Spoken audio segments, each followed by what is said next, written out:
Hi, I'm Robert Kirkman, and you're watching The Talking Walking Dead on IGN.com.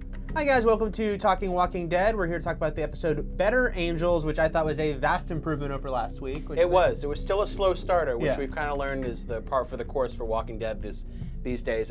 Still on the farm, they're honoring Dale. Everyone's really sad again. They're going around having their separate talks. Then things really pick up. But something that a little bugged me right at the beginning was, Glenn, have sex with your girlfriend. Yes. You know, like they're on again, off again, but now it's like they're in the house. He could just be in the same bed with her. Yeah. I mean, Herschel gave his blessing last week. He did all he could to say, "You're okay by me." This watch that he has, this means I can have sex with you. Yeah, exactly. So go for it. I did actually, but I liked most of the opening scenes. I actually liked the scene with Andrea and Glenn quite a bit at the RV. It was a little nice to have that because Dale's death should be a little bit more than the funeral, and then we're over it. You know, for some characters. So they dealt with that. She get a little more than Otis, is what you're saying. A little more than Otis, yes.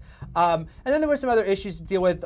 Actually, my only big complaint on this episode was when Rick finally talked to Carl about everything with the zombie and the gun, only because I don't think he should have torn into Carl, but to say this had nothing to do with you and it's okay, I think he should say, next time you tell us there's a zombie. Yeah. I just thought that he should have just thrown a little that. heads up, maybe next time. Right. Things did pick up sooner than last week, of course, Yeah. which kind of dragged out right to the very end. But the big turning point here was Lori actually going to Shane, changing her tune completely. I guess after Dale's death, because before she was kind of whispering in Rick's ear, wanting Rick to kill Shane. Yeah. Now she's completely changed, and now when she talks to Shane, she puts a bug in Shane's ear unintentionally to go kill Rick. Yeah, I mean, she was basically, trying her best to make peace with the situation. Didn't work. Yeah, say to Shane, we're not going to be together, but you did some great things for us, and you matter. But she let it slip in there that she might have had confused feelings, Yeah. and that's all he needed. That was probably a mistake. And then Shane, he went into his Kurt's place there when he sat with Randall, and he was rubbing his bald head and starting to hit himself and get really, really crazy there. Yeah, and it was interesting to see. We don't talk about the comic book series that much. It was interesting to see.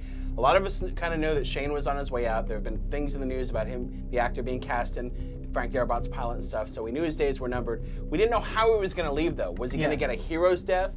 But they went the full villain route here, and it actually paralleled the way he left the comic book series, too, a little bit. Yeah, and I was glad for that. I mean, look, there's been a lot of back and forth with Shane, and I think we've seen all sides of Shane. But I think you wanted, it was more satisfying for him to go out in a confrontation with Rick at this point. There had been so much build-up to this point that I was glad to see it kind of go the way it did. It was a good scene between the two of them at the end. It was kind of creepy. The way, sort of the long shots of them standing in that field together was really well done. Yeah. And then, this show also addressed the fact that we've seen it before with a zombie that hanged himself, but you can die without getting a bite.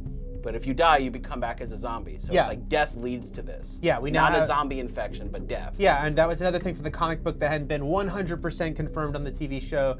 Now we've seen it. I was also glad to see once again, after that scene in the bar a few episodes ago, Rick not being as naive as he seemed he might have been all the time. And specifically he could figure it out. Yeah, the way he killed Shane, which at this point I kind of figured was going to happen, but I was glad to see happen. It's like, no, this is it. You can't come back from this, and Rick knew that. Shane was going to shoot him in the head. He had to die. Of course, all of them unloaded their bullets in the zombies in the barn. A lot of shooting practice, but one shot from Carl to zombie Shane's head, and that seemed to wake up all the zombies in the forest. Yes, nothing else did, but that shot did. Yes, it did. But I will say we're going into the season finale next week. It seems like if you're looking for some big things to happen on the farm, possibly leaving the farm, I think we finally have a lot of zombie reason. action headed your way, yeah. Yeah. So we were pretty happy with this episode. Obviously, a big event at the end of it that people are going to be talking about. Let us know in the comments what you thought, and we'll be back next week for the season finale to talk about Walking Dead. Thanks.